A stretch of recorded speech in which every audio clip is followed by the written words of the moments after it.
Hello, everybody.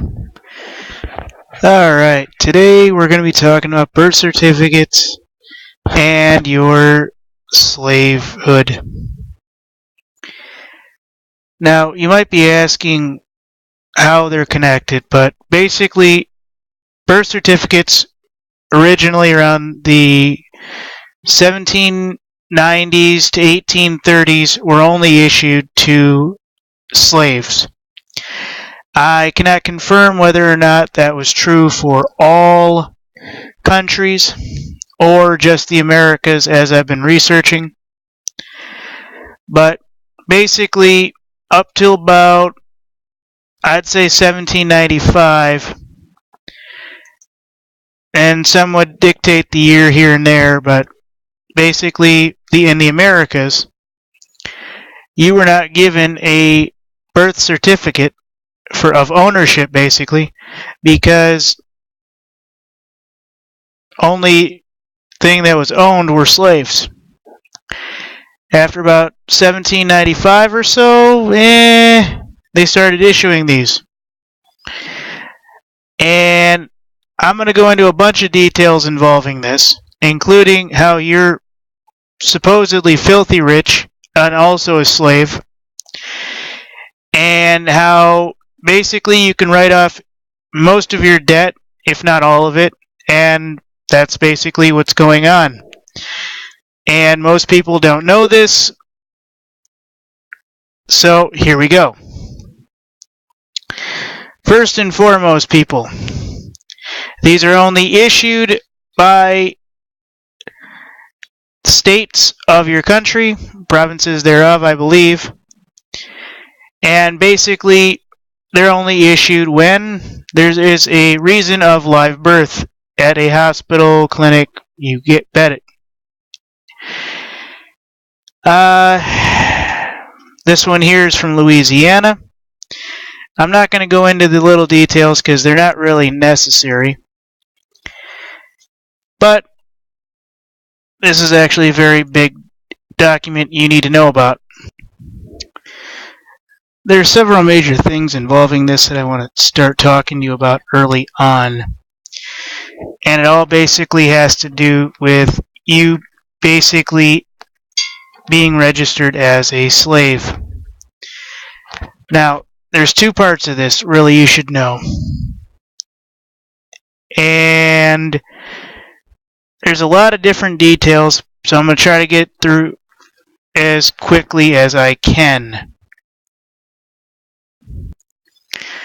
Up to the point of about 1933, everybody was on the gold and silver commodity in the way that they actually held up the national economy, the national debt, and everything else. 1933, everybody defaulted on their economies, and we switched from gold and silver to people. Now, here's a situation that actually gets really good and very bad at the same time. The reason I'm going into your birth certificate, ladies and gentlemen, is because it is actually issued as a banknote. And as you can see down here, comes up in the Americas as American Banknote Company. And I'm trying to dumb this down to you. I'm trying not to go into a whole list of details. But basically, the way we handled the gold and silver exchange over is that we basically invested in people. Now, there's a little discrepancy as to what actually happened, but when a person is born and you do get a certificate of birth and a birth certificate thereof, alongside it basically is a banknote or a bond. So you are basically bonded as a corporation. Your name, as it appears in all caps, is actually your corporation name. That is how you are basically owned by the government of the state or the federal, and any internationals thereof, how your number thereof, you are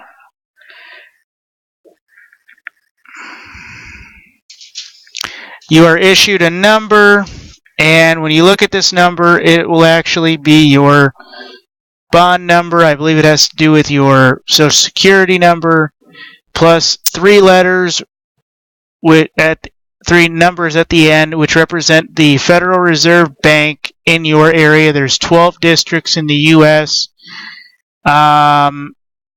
So you'd have your social security number, and following it, about 3 other numbers. Now, there's a little discrepancy, and I will go into the videos. I will go into a whole bunch of things so you don't have to hear me randomly talk about details. Now, I'll let you listen to the professionals talk about this, but this is actually serious. Because it's a banknote, these are traded on the stock exchange in every country, I imagine. But they're traded as bonds. They're not traded as your birth certificate. And because basically the world's getting ready to collapse, folks, these bonds in original value are supposedly worth incredible amounts of value. In the 1980s, they were worth about $630,000 each. Nowadays, there are some economists that say they are worth billions of dollars, and people who are starting to learn how you can actually get the money out of them. You may not be able to get the full amount, but there are ways you can pay off bills and other things with your bond. And that is what I'm going to get into. It is a nefarious situation, but people are doing it. They are supposedly doing it. I have videos of people who supposedly are paying off $5,000, $10,000 using their number when they go to, they get a receipt from a bill, they call, they set up an appointment with the IRS or CID or somebody else. They get special receipt, and at the bottom it has coupons and various things you mail in for money orders. And there's a certain way you can set this up to where basically almost all, if not all, your major bills can get paid off. Because what actually happens, folks, is this banknote here, your birth certificate, is how the economy actually is structured. And basically, when a debt occurs, what happens is they take a tax on your bond, and they actually withdraw from your account and actually tax you for it, and you have to pay it off. And it's never ever, from best of my knowledge, actually returned to your bond. It's just kind of floating out there, and they can trade and sell it 100,000 times. This is how they did the mortgage scandals and everything else because of all this stuff going on. And I'm not the best at this because this is where my economics is not the best, but I will show you a couple videos and everything on people that are doing this, that are benefiting from this, and hopefully this is actually pretty good for you. This first one I'm going to show you is from Federal Jack Tube 6. This basically says proof that your birth certificates are traded on NISE or NICE stock exchange. Now, if it's traded there, I guarantee you it's traded in every other country around the world, bar none. And this is basically a situation. Now, I learned something here today, folks. I learned that I can actually show the entire video, which I'm not going to because some of these are like 30 minutes long and I'm not going to spend that much time, if it's for educational purposes, and this is. So what I'm going to do is basically start this one all the way at the beginning, run it probably about first 5, maybe first 10 minutes. Oh, this is only 4 minutes, so first 2 or so. I'm trying not to copyright this guy or, create any type of copyright fraud on this guy. But basically, this is information. This is background information that you need to know. And we'll get into the bonds and the money thereof in a minute. So, It really look like it's part of a company, really. Okay. yes, it is part of a But company. it is something that's listed on the stock exchange as K.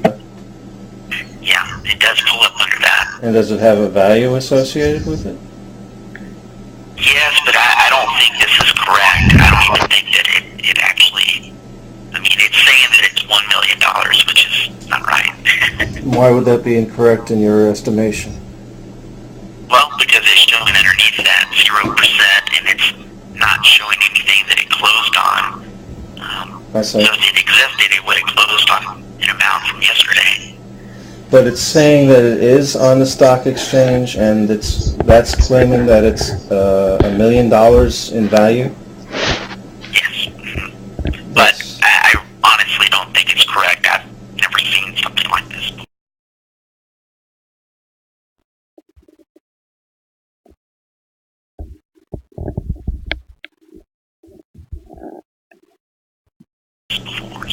Okay.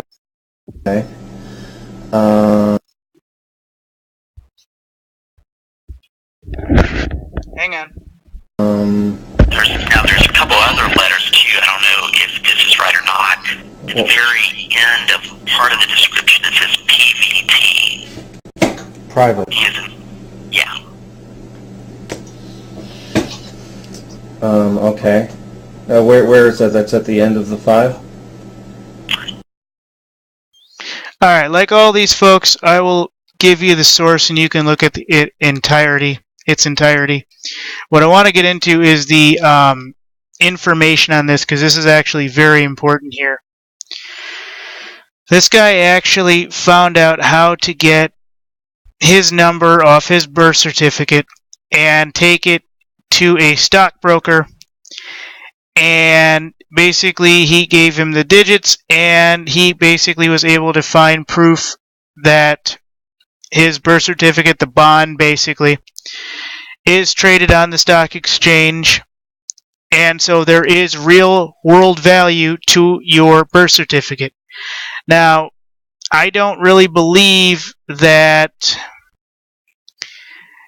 every single person's value is $100 million or the billions of dollars that everybody claims it is today. I'm not sure exactly what everyone's is. In fact, I'm pretty certain most of ours are probably still only a couple 100,000, even though they're supposed to be like 1 million at birth.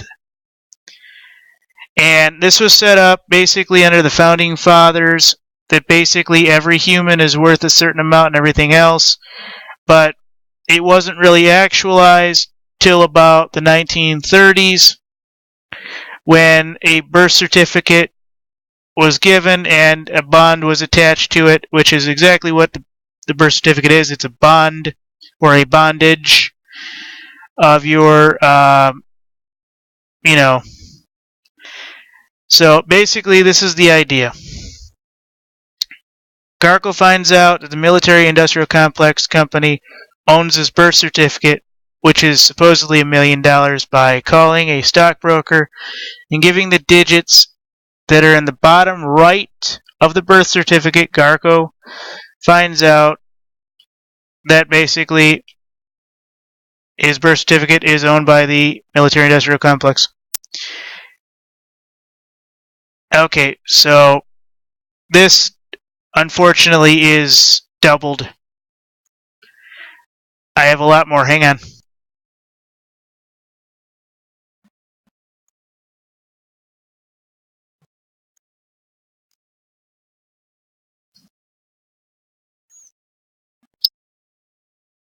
To secure my bonds here very soon, secure a lot of things, and send that birth certificate in with an accepted value in the back of it.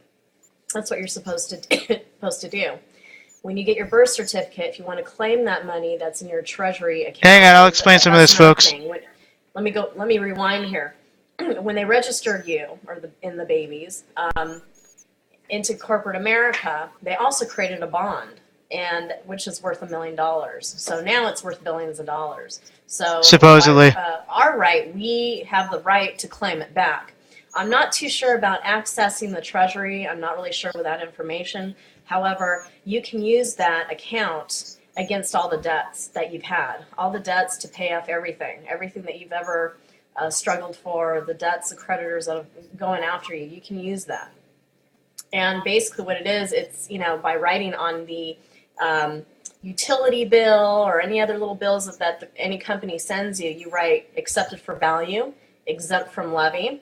I got to remember the other one, but that's basically what you have to say. There's a lot of speculation as to whether or not you have to fill out a long list of filings. Like, I think there's 3 or 4 major things before you can even claim ownership of the bond. And I'm going to get you a video real quick here, and this guy is going to break it down, and he's going to talk about how basically the way it's set up right now, these bonds are good, but they're really only good as credit, and the corporation of the United States or whatever country you're in is actually the shareholder at the moment, or whatever words you want to use. And right now it's an abandoned property, and you have to go claim it. There's a trade name filing, UCC-1 for the United States, several other things. And you basically have to file a few forms, and I don't think it's even that expensive to do this. I'll go into the filing and where you file and everything in a minute. Or rather, he'll go into it. But basically, you file it with, I believe, the state you're in. And you will get basically the right to basically use this bond and write off some of your debt. There is a phone call I have, supposedly, of a male, about 20s, 30s, something like that. And he is using his number that he found on his birth certificate to basically pay off all his debts. Now, I don't know one way or another whether or not this phone call is absolutely legit. It sounds legit. I believe it to be legit. But there is a lot to this, and I'm trying to get you the best information, and I've spent the past 2-3 days going over this, so if I were to talk to you directly, I would be talking to you about filing your UCC-1, your trade names, and everything else before even attempting to get any of this. And you have to file various forms and get receipts, and you have to contact various people with it, and your A4Vs, I believe they're called, and several other things. So there's a long list of things to do, but some people are claiming you can up and do this. Other people are claiming you have to file some paperwork. Basically, this bond is set up, as I've said before, I believe I've said before, upon live birth, your parents basically sign off that they agree to give you to the government, and your big, bold name on your birth certificate is your corporate name. That is who you are legally in the eyes of the corporation as. That is why when your bond is issued not to the human being, but to the corporation of the, let's say, John of the Robinson family. And, his number will be, like I said, the right-hand corner of his birth certificate, usually in red. And I'll get into this, and you can view some of the other videos, but the main thing is, folks, is the reason we have all this debt is because nobody can access their accounts. Nobody knows about their accounts. And you can go in there and basically do something called discharge your debts. And how they created the debt was they took a tax or a levy on the bond, and they basically spun it 100,000 times, and created all your debt for you. Every time you get a bill for something, you basically have a tax or a levy on your bond that creates the debt. Now, technically, what should happen legally is that the money is already there, so there's no point in even issuing the levy against your bond. But what actually happens is not only do they issue the levy and you get a debt, but they actually tell you must pay this debt even though your bond is worth, say, $1 million. So in order to do this, you have to get control of this back, and I'm going to get into that video hopefully real soon to show you what's what.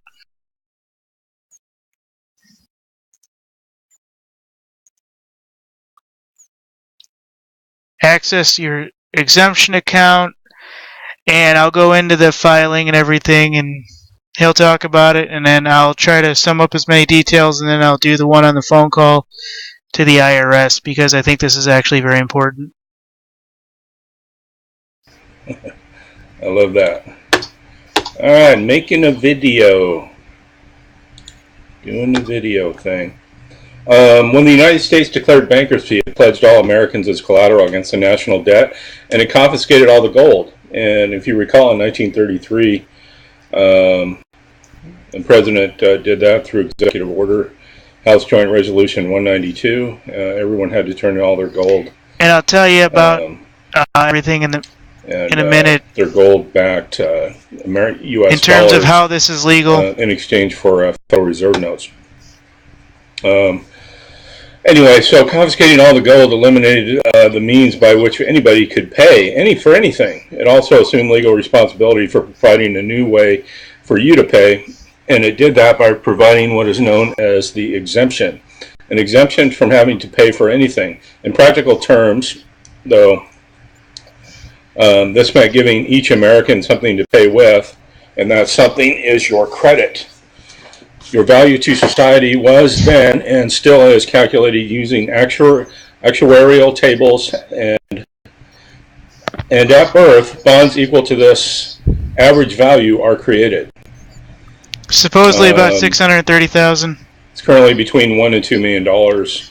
That's overestimated, I'm sure. And now a bond is a promise to pay, right? So the bonds are collateralized by your birth certificate, which becomes a negotiable instrument. These bonds are hypothecated, traded until their value is unlimited for all intents and purposes. And all that credit created is technically and rightfully yours. In point of fact, you should be able to go into any store in America and buy anything and everything in sight, telling the clerk to charge it to your exemption account, which is identified by a 9-digit number you will recognize as your Social Security number without the dashes. It is your EIN, which stands for Exemption Identification Number. However, these people that set up these accounts have done everything in their power to block our access to our own credit by creating the corporate fiction, which is a trust identified by your name in all capital letters. Which is a real thing. He's not making a conspiracy theory. Man. Right. Hang on. It is a debtor, and like all corporate entities under the bankruptcy, because it is a subset of the bankrupt debtor government, it is not you, but you unknowingly serve as a trustee for this fiction, manage it for... Alright, he talked about the straw man effect. Let me explain that for a few seconds, because I think that's actually very important. Alright. I'm not the best at this, so I'm going to do my best to go out on a limb here. When you are born, you are given a corporation. You, the human being, are given a corporation by and as such, a bond. And basically, as such, you are given what's called a strawman, or rather, everything levied to you, for you, or against you is attacked to your strawman. It is not legally at all ever attacked by you, the human person. There's a video I have here, and I can't find it at the moment, that very well sums this up. And this is why in court, at least when we were still under a democracy or a republic, they needed your consent to put you in jail, because they were not putting you, the human person, in jail. They were putting your strawman in jail, basically saying that your corporation has violated corporate laws thereof, and thus by violation your strawman is going to jail. And there's a large piece on this, and I have this sourced out in my references so you can watch all the videos and find this information for yourself.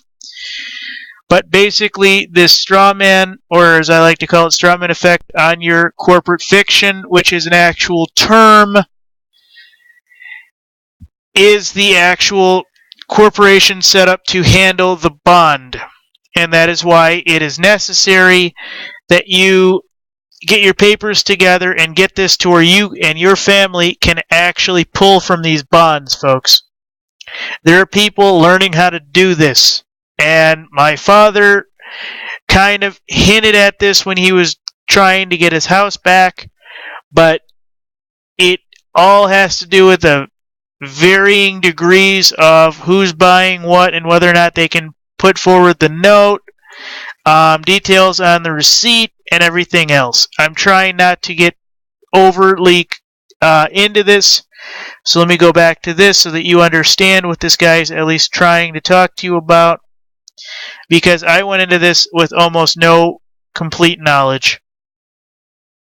Its lifetime, and are legally liable for any and all debts it incurs, unless by administrative means you lay claim to any and all value it might contain by creating a security agreement between you and it.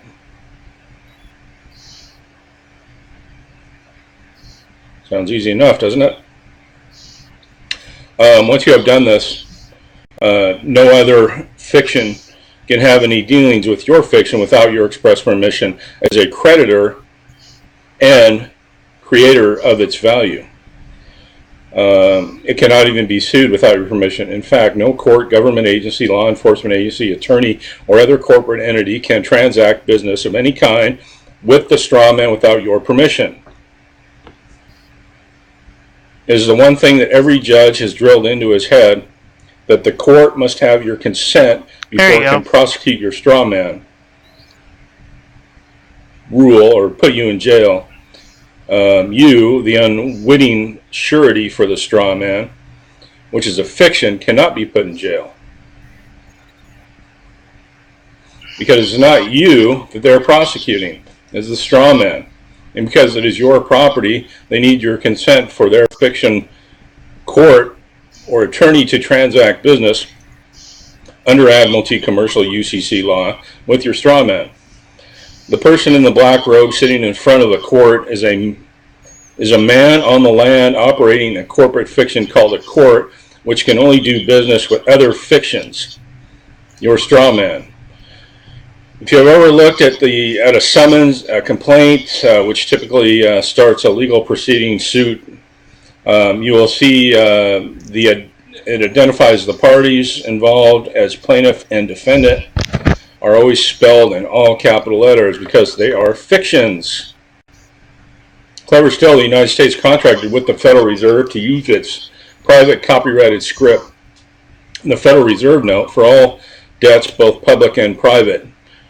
And that private script can only be brought into the public, the corporate domain, that is the system we currently live in, through a chartered banking institution or pass-through account. Stop it. And that pass-through account is your limit. There we go. Now I can't get out of here. Limited liability Social Security account. Anyone bringing money into the public in any other way they can must be want me charged to with really money show laundering. this. There we go. So basically here, folks, there's a long list of things attached to your birth certificate, and it all has to do with your corporate name and your strawman thereof. They are never, ever, ever legally dealing with you, the person. They are legally dealing with the strawman. This is why you have to learn to take control of that strawman. And if you were to have watched the video before that, which I have referenced, so you'll see it at the bottom when I put this up under my sources, you will find out that basically everything you do day in and day out that has nothing to do with regular cash has to do with your strawman. And how much nefarious things we could easily wipe out if everybody was able to get their bonds. This is why they want to bring the total society down, so they can put everybody into a prison so that they basically own everybody's strawman. So they can basically wipe out everybody's debt.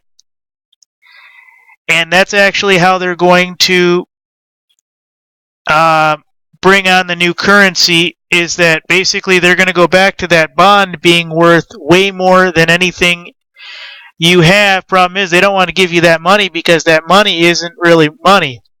I mean, it is money, but all it is numbers that have been curating in the economy since your birth. This is why these things are sold on the stock exchange, the bonds, the notes, etc., etc., etc. This is why it's so profitable for these people to buy your houses and copy your deeds and everything else that these guys are being caught doing, because not only are they doing the bonds, they're doing the houses, they're doing the mortgages, they're buying and selling everything, making the money value on it incredible. Problem is, it all goes back to your bond, and what they're actually doing is they're actually taking your bond and they're growing the amount of money that's in it, but when you actually have a debt, they actually tax you on your bond and say, okay, you now owe me $12,000 for this motorcycle, and they expect you to pay it out of an extrajudicial account or currency or some other payment, because they don't want you to believe that these banks and these bonds actually exist, and they actually do. It's a double, I think it's a double EU bond is what it is. I think. I'm not positive. I have probably what's on the lighter side of an MBA in terms of what I know, except for I don't know this side of the law, this side of everything. And what I want to show you is the different things that when you let that guy talk and everything, he'll basically show you what you need in terms of what to file and everything else. And you go to here, Stop the Pirates blog. I don't like this site. It's weird, but it does kind of give you insight into what he was going to talk to you about. You file the UCC1 financing statement and addendum. I believe you file this with the state you're in. You file an amended promissory note with the county records office. There is one or two more things in his video that he talks about before this. One of them is the tribute name or something like that you have to file. And I'm trying to bring this to you, but I'm also trying not to bring you everything in its entirety, just so that I have plausible deniability and stuff of that sort. So when I bring this to you, I'm not going to go A, B, C, D. I'm going to let you just go ahead and look it through this and let you see what some of this may or may not be. And I want to go to this phone call because this phone call is actually kind of important. This guy here, he's about 20, 25, maybe 30 at the most. And this guy is actually very important if this is actually real. I don't like the fact that his picture's here, but his name is supposedly Christopher Fleming. And basically, he's showing you how to pay your bills with just your signature and how to do an A4V from the IRS. And like all these others, I'm only going to show you a couple minutes because I can't show you everything. But this is actually very good. I started off about 12 minutes, and I'm gonna do 12 minutes and 6 seconds because he's kind of back and forth with this lady, and he's not the most polite guy. And this could have gone a lot smoother, a lot faster if he would stop joking around with her. But at about 12:06, they start getting to a point where he actually starts getting into the information. And I stopped it at about 24:01. And that's basically at a point where they were talking about the receipts and everything else. And at that point, I understood a lot more about what these guys are supposed to give you when you talk to them about stuff, and how they're supposed to issue you, or when you get a receipt for something and you call the CID, when you call the IRS and various other organizations, and you say, hey, you know, after you've done all your filings and everything, you say, hey, look, I have this trustee account, you know, that is my, you know, I'm not sure you want to say your social security number plus your 3 digits or whatever that you're going to say. But, you know, I want to basically discharge this debt. Can you send me the papers on that? And at the bottom, it'll have the coupon right for the money order. Please send me that so I can discharge this debt. And you should be able to discharge any major debt, student loans, car payments. This guy is supposedly doing a debt he incurred from a supposed traffic ticket from some court, and this. 4 of them. I have so I don't know how I'm supposed to enforce these, or if it's the CID. Here, let me go back a little bit. Does Christopher Fleming have any other numbers that we can reach him at? That's the only one right now. Christopher Fleming receiving income from any outside company?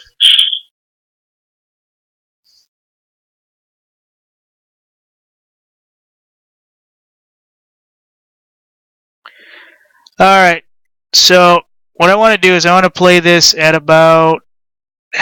Jesus.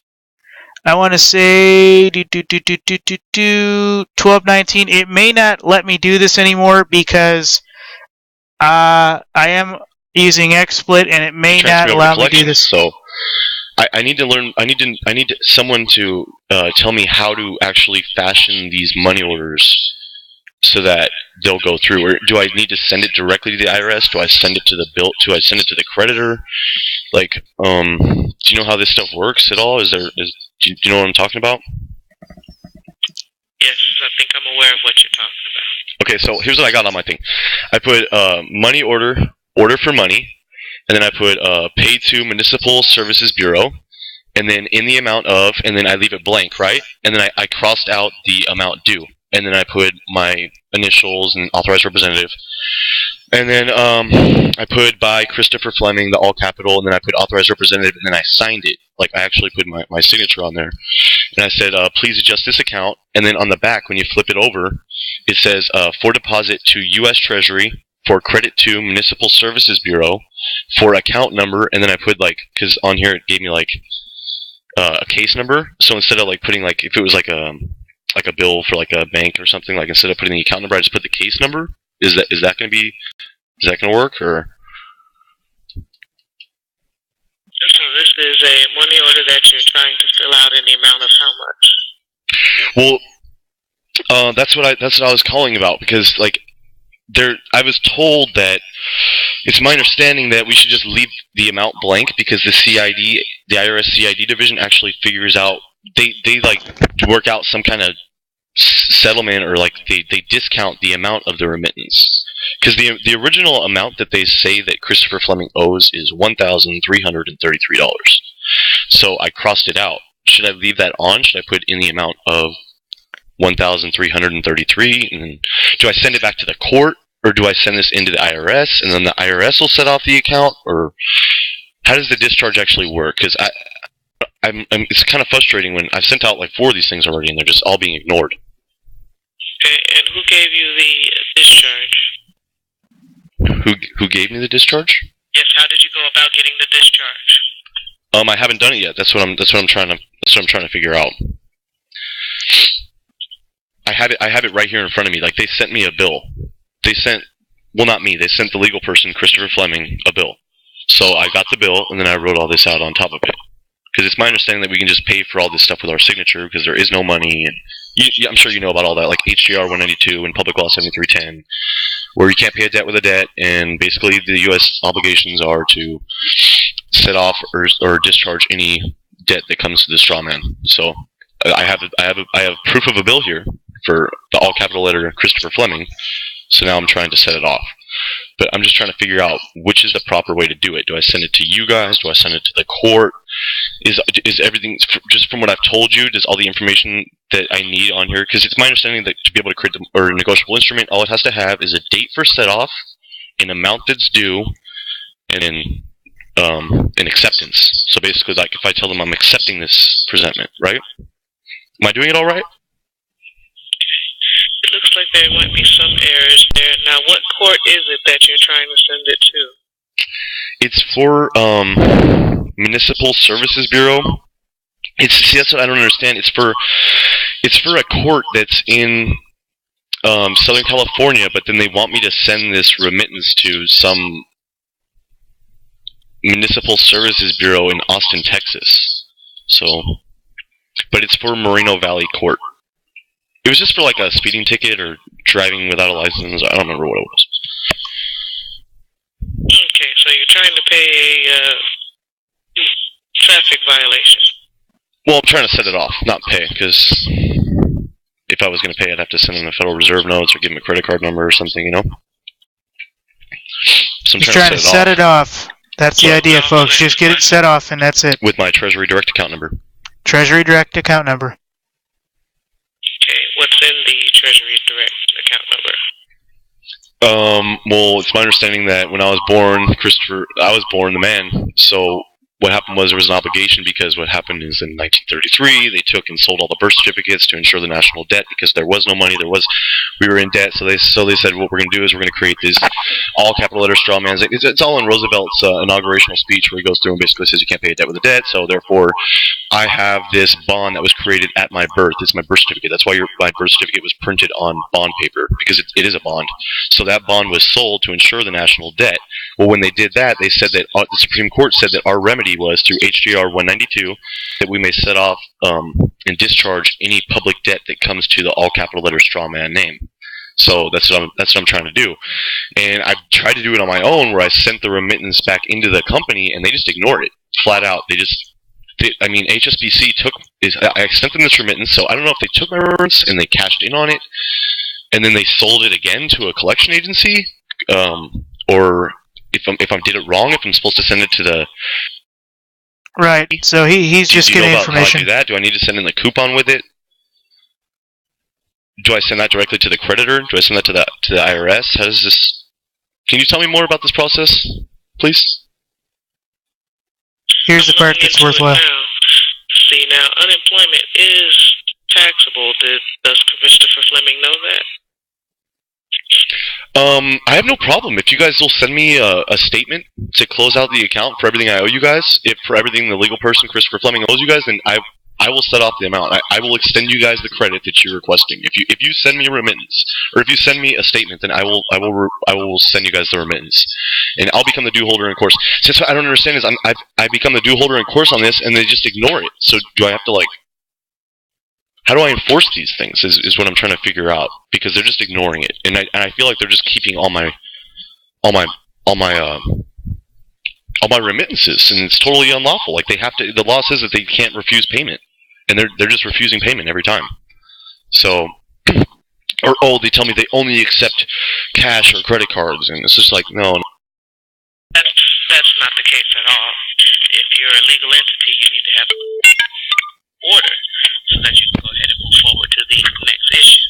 Okay. We're going to go ahead and send that out to you, and I'll even put time on the account for you to go ahead and get those into us. I'll give you till February the 29th. And she's sending him all the documents needed. And let me give you the address that needs to go to. Okay. Let me know. Alright. That's a little bit longer than I wanted to put out, but you guys get the idea that this is actually real. And that you, when you look into everything, can find out where you can get this bond information. You can discharge your debts because you cannot pay a debt with a debt. And basically get all your high bills paid off and everything else. Like always, folks, and in these you decide. Thank you very much. Districts in the U.S. So you'd have your Social Security number, and following it, about 3 other numbers. Now, there's a little discrepancy, and I will go into the videos. I will go into a whole bunch of things so you don't have to hear me randomly talk about details. Now, I'll let you listen to the professionals talk about this, but this is actually serious. Because it's a banknote, these are traded on the stock exchange in every country, I imagine. But they're traded as bonds. They're not traded as your birth certificate. And because basically the world's getting ready to collapse, folks, these bonds in original value are supposedly worth incredible amounts of value. In the 1980s, they were worth about $630,000 each. Nowadays, there are some economists that say they are worth billions of dollars, and people who are starting to learn how you can actually get the money out of them. You may not be able to get the full amount, but there are ways you can pay off bills and other things with your bond. And that is what I'm going to get into. It is a nefarious situation, but people are doing it. They are supposedly doing it. I have videos of people who supposedly are paying off $5,000, $10,000 using their number when they go to, they get a receipt from a bill, they call, they set up an appointment with the IRS or CID or somebody else. They get special receipt. Hello, everybody. Alright, today we're going to be talking about birth certificates and your slavehood. Now, you might be asking how they're connected, but basically, birth certificates originally around the 1790s to 1830s were only issued to slaves. I cannot confirm whether or not that was true for all countries or just the Americas, as I've been researching. But basically, up till about, I'd say 1795, and some would dictate the year here and there, but basically, in the Americas, you were not given a birth certificate of ownership, basically, because only thing that was owned were slaves. After about 1795 or so, they started issuing these.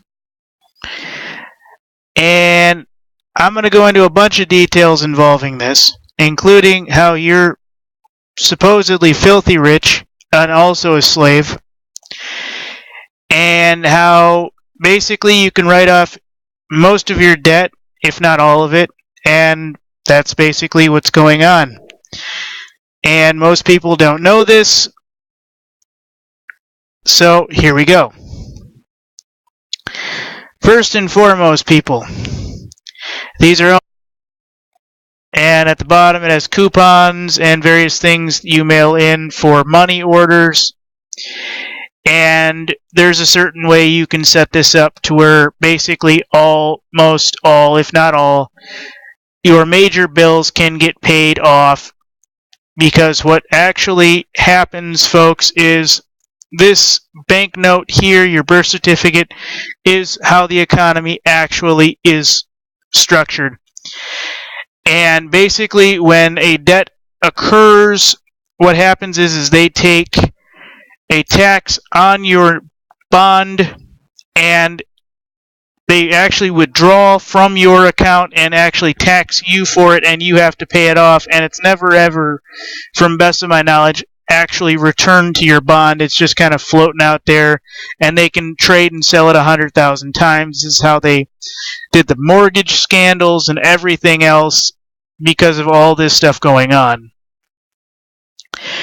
And I'm not the best at this because this is where my economics is not the best, but I will show you a couple videos and everything on people that are doing this, that are benefiting from this, and hopefully this is actually pretty good for you.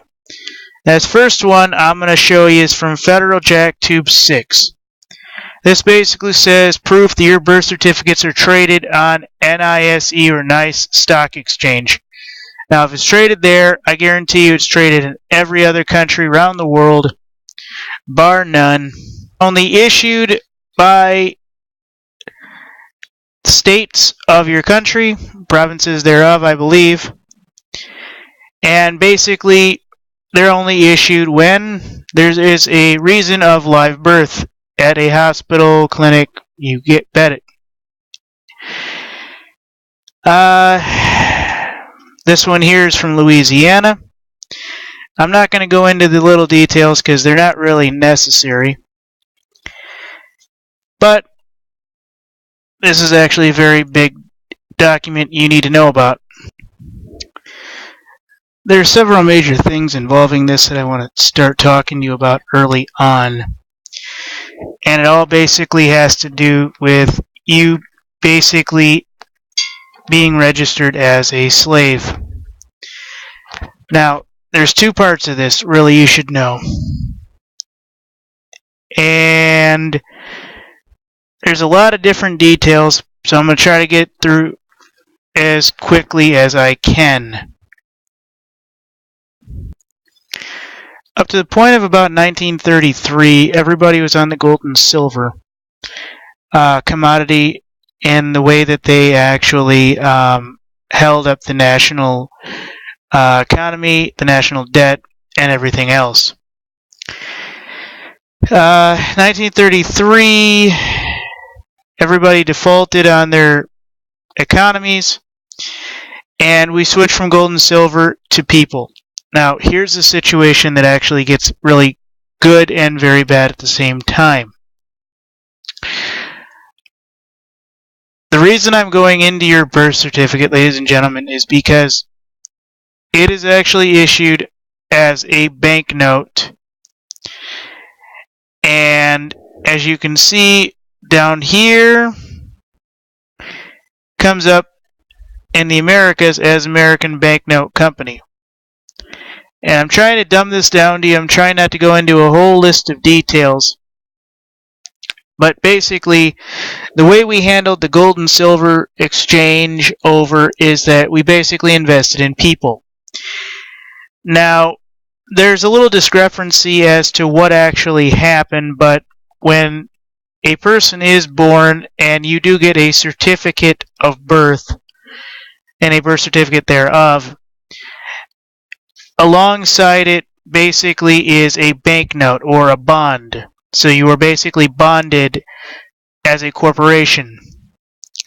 Your name as it appears in all caps is actually your corporation name. That is how you are basically owned by the government of the state or the federal and any internationals thereof, how your number thereof, you are